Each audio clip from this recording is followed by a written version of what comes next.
शांडिल्य उपनिषद प्रथम अध्याय पांचवां खंड। जिस पुरुष ने विद्या का अभ्यास किया हो उसको यम नियम से युक्त होकर सभी तरह की संगति का परित्याग करके सत्य रूपी धर्म में आरूढ़ होना चाहिए। क्रोध को वश में रखना, गुरु की सेवा शुश्रूषा में सतत लगे रहना, माता पिता के आश्रित संरक्षण में रहना तथा पुनः अपने आश्रम में बताए गए श्रेष्ठ आचरण को समझने वाले के समीप में शिक्षा पाकर कि फल, मूल तथा जल युक्त तपोवन में जाना चाहिए। वहां जाकर सुरम्य प्रदेश में ब्रह्मघोष से युक्त अपने धर्म में परायण ब्रह्मवेत्ताओं के सानिध्य में तथा फल, मूल, पुष्प एवं जल आदि से परिपूर्ण किसी भी देवस्थल में या नदी के तट पर किसी गांव या शहर में अनुपम श्रेष्ठ मठ बनाना चाहिए। वह स्थान न तो बहुत ऊंचा हो और न ही अत्यंत नीचा ही हो, न तो बहुत लंबा तथा न ही अति चौड़ा ही हो। छोटे दरवाजे वाला, गोमय आदि से लीपा हुआ एवं पूर्ण रूपेण सुरक्षित होना चाहिए। वहां वेदांत का श्रवण करते हुए पुरुष को निरंतर योगाभ्यास आदि आरंभ कर देना चाहिए। देवों में प्रथम पूज्य गणपति का पूजन करने के पश्चात अपने इष्ट देव को नमन वंदन करके पूर्व में कहे गए आसन पर बैठना चाहिए। उस समय पूर्व अथवा उत्तर दिशा की तरफ मुख रखना और सुकोमल आसन पर आसीन होकर के आसन को सिद्ध करना चाहिए। तत्पश्चात विद्वान पुरुष को गर्दन और मस्तक को सीधा रखकर नासिका के अग्रभाग पर दृष्टि रखनी चाहिए। दोनों भौहों के मध्य चंद्रमंडल को देखना तथा दोनों नेत्रों से अमृत तत्व का पान करना चाहिए। इसके बाद 12 मात्राओं से इड़ा नाड़ी के माध्यम से वायु खींचकर उसे पेट के अंदर रहने वाले ज्वालाओं से युक्त रेफ और बिंदु सहित अग्निमंडल से संयुक्त करने का चिंतन करना चाहिए तथा इसके बाद पिंगला नाड़ी द्वारा अंदर की वायु को बाहर निकालना चाहिए। तदनंतर पिंगला से वायु भरकर अंतः कुंभक करके इड़ा नाड़ी से उसे बाहर निकालना चाहिए। इस तरह से 43 दिन, 3, 4 या 7 मास अथवा 1 वर्ष पर्यंत त्रिकाल संध्या के साथ 3-3 अथवा 4-4 बार तथा उनके मध्य में 6 बार तक अभ्यास करना चाहिए। इस अभ्यास से नाड़ी की शुद्धि हो जाती है। तदनंतर इस अभ्यास से शरीर में हल्कापन, चेहरे में कांति, अग्नि की अभिवृद्धि तथा नाद श्रवण होने लगता है। 5वां खंड समाप्त। 6ठा खंड प्राण तथा अपान को एकत्रित कर देना ही प्राणायाम होता है। रेचक, पूरक तथा कुंभक के भेद से प्राणायाम 3 तरह का होता है। रेचक, पूरक, कुंभक अर्थात प्राणायाम वर्ण के स्वरूप से युक्त है। इस कारण प्रणव ही प्राणायाम कहलाता है। पद्म आदि किसी भी आसन पर आसीन होकर पुरुष को ध्यान करना चाहिए। नासिका के अग्रभाग पर चंद्रमंडल की ज्योत्मरा से आवृत लाल रंग के अंग वाली हंस पर आसीन, अपने हाथ में दंड को धारण किए हुए बाल रूप आकार मूर्ति से युक्त गायत्री हैं। उकार मूर्ति सावित्री श्वेत शुभ्र अंग से युक्त गरुड़ के आसन पर प्रतिष्ठित युवावस्था से युक्त अपने हाथ में चक्र धारण किए हुए हैं। इसी तरह से मां कार मूर्ति सरस्वती कृष्णांगी वृषभ पर आसीन वृद्धावस्था को प्राप्त अपने हाथ में त्रिशूल को धारण किए हुए हैं। इस प्रकार आ कार आदि तीनों वर्गों का सम्मिलित रूप ओम है तथा वह संपूर्ण का कारण एकाक्षर स्वरूप परम ज्योति है, ऐसा चिंतन करना चाहिए। इस ध्यान के पश्चात पुनः इड्डा नाड़ी के द्वारा बाहर की वायु 16 मात्रा में खींचे तथा उस समय आ कार का ध्यान करना चाहिए। इसके बाद इसी वायु को 64 मात्रा में अंतः कुंभक करें तथा उस समय ऊकार का ध्यान करना चाहिए तथा उसके पश्चात पिंगला नाड़ी के द्वारा 32 मात्राओं से संयुक्त उस अंदर भरी हुई वायु को बाहर निष्कासित करें। उस समय मां कार मूर्ति का ध्यान करना चाहिए। इसी प्रकार से यह क्रिया निरंतर बार बार करते रहना चाहिए। 6ठा खंड समाप्त। 7वां खंड। इसके पश्चात आसन के दृढ़ हो जाने पर योगी अपनी इंद्रियों को वश में करके दूसरों का हित चाहते हुए स्वल्पाहार पर रहते हुए सुषुम्ना नाड़ी में स्थित मल को शुष्क करने के लिए निरंतर योगाभ्यास करता रहे। उस समय बद्ध पद्मासन पर आरूढ़ हो चंद्र नाड़ी के द्वारा वायु को भरकर शक्ति के अनुसार कुंभक करने के बाद सूर्य नाड़ी के द्वारा रेचक करना चाहिए। तदनंतर सूर्य नाड़ी से पूरक करके कुंभक करे तथा चंद्र नाड़ी से रेचक करना चाहिए। इस प्रकार जिस नाड़ी के द्वारा रेचक करे उसी नाड़ी से पुनः पूरक करने के बाद कुंभक करना चाहिए। इस भाव को प्रकट करने वाले निम्न प्रकार के श्लोक वर्णित किए गए हैं। सर्वप्रथम इड़ा नाड़ी के द्वारा प्राण को अंदर भरकर कुंभक करे तथा दूसरी पिंगला नाड़ी से रेचक करे। तत्पश्चात पुनः पिंगला से पूरक करके कुंभक करते हुए इड्डा नाड़ी से रेचक करना चाहिए। इस प्रक्रिया से सूर्य और चंद्र नाड़ी के द्वारा प्राणायाम का प्रतिदिन निरंतर अभ्यास करने से योगी की सभी नाड़ियां 3 मास में ही पूर्ण शुद्ध हो जाती हैं।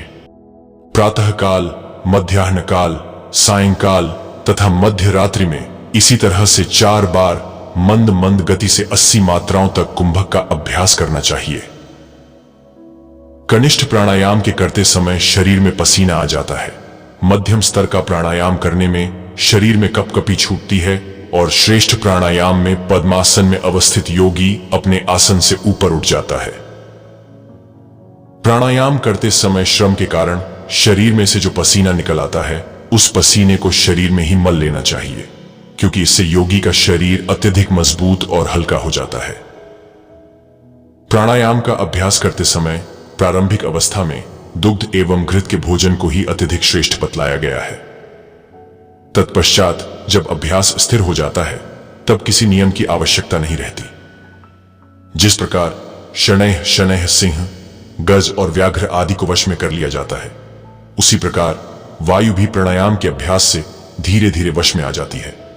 लेकिन इसके विपरीत नियम से चलने पर यानी जल्दबाजी करने से वायु योगी का विनाश कर देती है।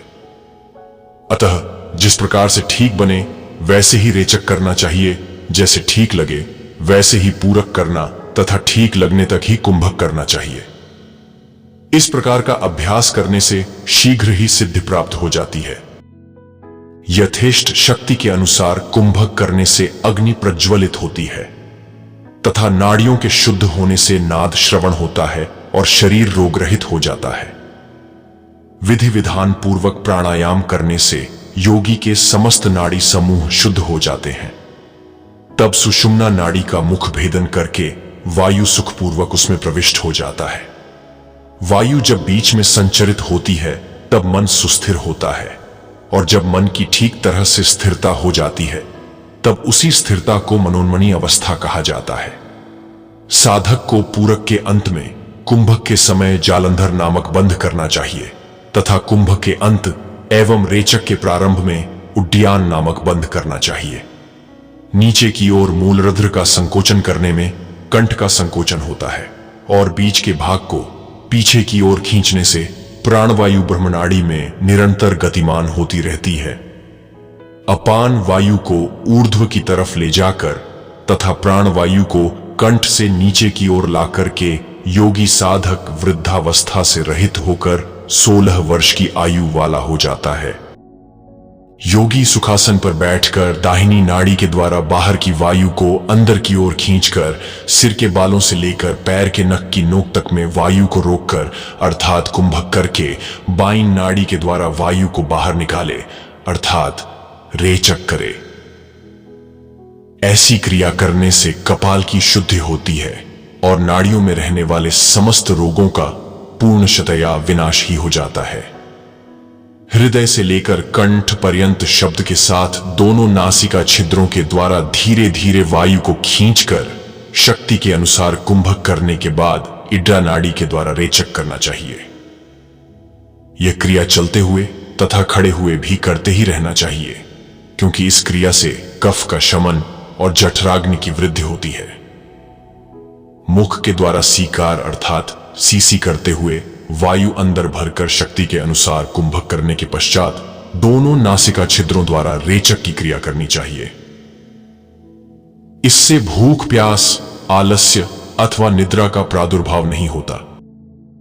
जिह्वा द्वारा वायु को अंदर खींचकर शक्ति के अनुसार कुंभक करके दोनों नासिका छिद्रों द्वारा रेचक करना चाहिए। इससे गुल्म, तिल्ली, ज्वर, पित्त और भूख आदि रोगों का शमन हो जाता है। अब कुंभक के संदर्भ में कहते हैं उसके दो भेद हैं, एक सहित और दो केवल। रेचक तथा पूरक से जो संयुक्त हो उसे सहित और उनसे जो रहित हो वह केवल है। इसमें से केवल जब तक सिद्ध न हो तब तक सहित का अभ्यास करते रहना चाहिए, और जब केवल कुंभक सिद्ध हो जाता है तब योगी को तीनों लोकों में कुछ भी दुर्लभ नहीं रहता। केवल कुंभक के द्वारा ही कुंडलिनी जागृत हो जाती है। इस सिद्धि के पश्चात योगी साधक कृष्ण शरीर से युक्त, प्रसन्न मुख वाला, निर्मल नेत्रों से संपन्न, नाद श्रवण करने वाला, समस्त रोगों से रहित, ब्रह्मचर्य सिद्ध तथा प्रज्वलित जठराग्नि से युक्त हो जाता है। अंतःकरण में लक्ष्य निहित हो तथा बाह्य की दृष्टि निमेष उन्मेष अर्थात पलक झपकने से विहीन हो, यही वैष्णवी मुद्रा है तथा इसे ही समस्त तंत्र शास्त्रों में गुप्त रहस्य के रूप में मान्यता प्राप्त है।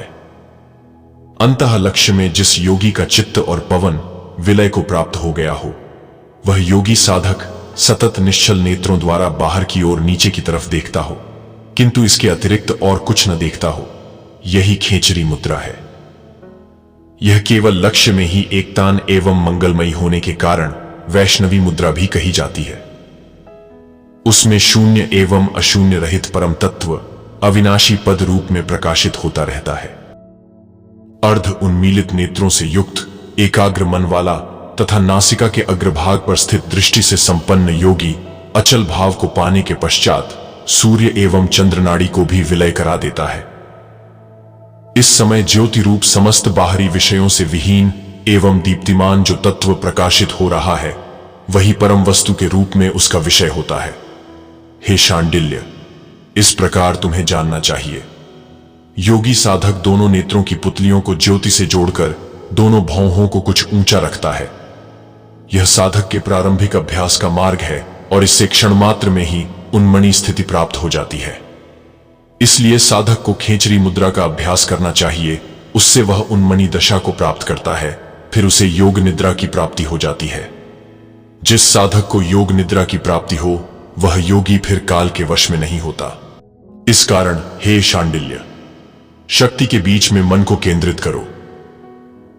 शक्ति को मन के अंदर गतिशील रखकर तुम मन के द्वारा मन को ही देखो तथा सुखी समुन्नत जीवन व्यतीत करो। ऐसे ही चैतन्य आकाश के बीच में आत्मा को स्थित करके तथा आत्मा के मध्य में आकाश को प्रतिष्ठित देखना चाहिए। इसके पश्चात सभी को चैतन्य आकाशमय करके ऐसा ध्यान करें कि इसके अतिरिक्त और कुछ है ही नहीं। योगी को बाह्य जगत की चिंता नहीं करनी चाहिए, उसी प्रकार अपने भीतर की भी चिंता नहीं करनी चाहिए। इस तरह समस्त प्रकार की चिंताओं का परित्याग करके मात्र चैतन्य स्वरूप हो जाना चाहिए। जिस तरह से कपूर अग्नि में तथा नमक जल में विलीन हो जाता है, उसी तरह से ध्यानस्थ हुए योगी का मन परम तत्व में विलीन हो जाता है। जो भी कुछ जानने योग्य है और जो प्रतीत होता है, जो ज्ञान है, उसे ही मन कहते हैं। ज्ञान एवं ज्ञेय सभी कुछ एक ही साथ विनष्ट हो गया है, इसके अतिरिक्त अन्य कोई भी पथ नहीं है। ज्ञेय वस्तु का परित्याग कर देने से मन विलीनता को प्राप्त हो जाता है, और जब मन विलीनता को प्राप्त हो जाता है तब कैवल्य ही कैवल्य शेष रह जाता है। तालु से ऊर्ध्व की ओर 12 अंगुल दूर तक गमन करने वाला प्राण चेष्टा शून्य हो जाता है, तब अभ्यास मात्र से ही ऊपर के छिद्र द्वारा प्राण का स्पंदन अवरुद्ध किया जाता है। नासिका के अग्रभाग के सामने 12 अंगुल की दूरी पर पवित्र आकाश में ज्ञान दृष्टि जब अत्यंत शांत हो जाती है, तभी प्राणों का स्पंदन अवरुद्ध हो जाता है।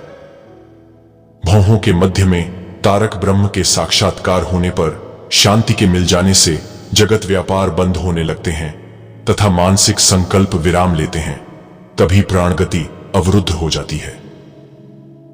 केवल प्रणव के स्वरूप में ही प्रादुर्भूत जो ज्ञान ज्ञेय रूप तथा मंगलमय बनकर प्रकट होता है तथा जिसमें विकल्प के अंश का स्पर्श भी नहीं रहता, तभी प्राण की गति अवरुद्ध हो जाती है। हे मुने, चिरकाल तक हृदय प्रदेश में एकांत आकाश की अनुभूति होने से वासना विहीन मन ध्यान मग्न होने लगता है। इससे प्राण का स्पंदन अवरुद्ध हो जाता है। इस प्रकार क्रमानुसार अन्य अनेक गुरुओं के अमृत वचनों उपदेशों का अनुसरण करके भांति भांति के संकल्पों की कल्पना के माध्यम से प्राण का स्पंदन अवरुद्ध हो जाता है। योगी साधक कुंडलिनी को संकुचित करके दरवाजे को खोलकर मुक्ति का द्वार प्रशस्त करे। जिस मार्ग से गमन करना होता है उसी मार्ग का द्वार मुख से आच्छादित करके कुंडलिनी शयन करती है। वह तिर्यक स्वरूप वाली सर्प की भांति लिपटी हुई है। इस कुंडलिनी महाशक्ति को जो योगी निरंतर संचालित करता है वह मुक्ति को प्राप्त कर लेता है।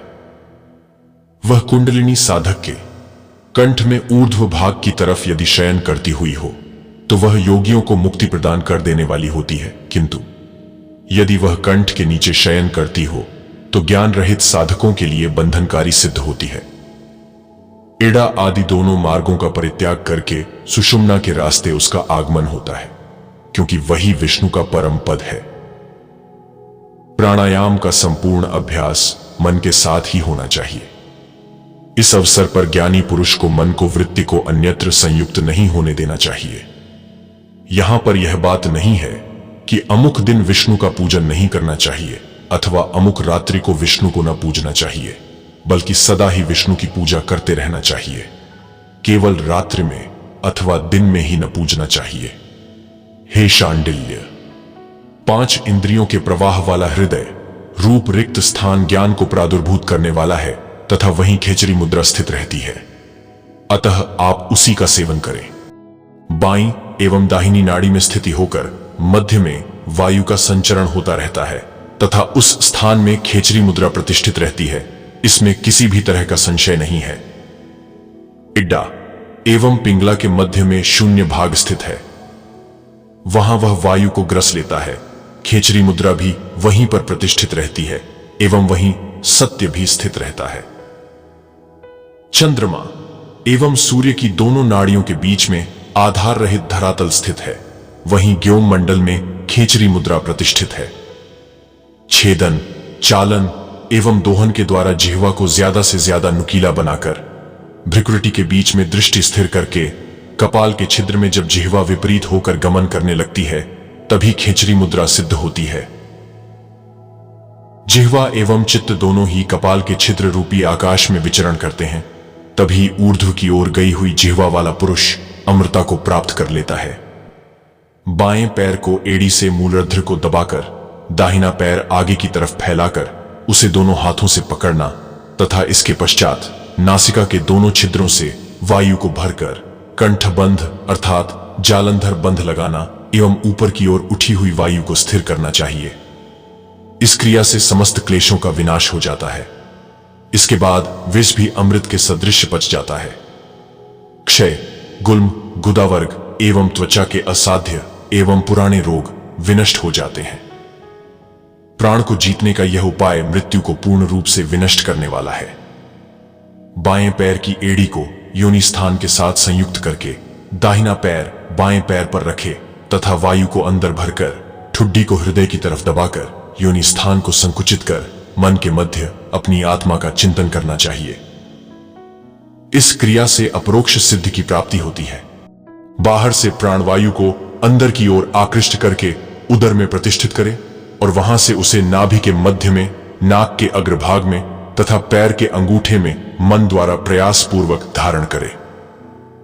इस तरह से संध्या काल में यह क्रिया सदैव करने वाला योगी साधक समस्त रोगों से मुक्ति पाकर श्रम रहित हो जाता है।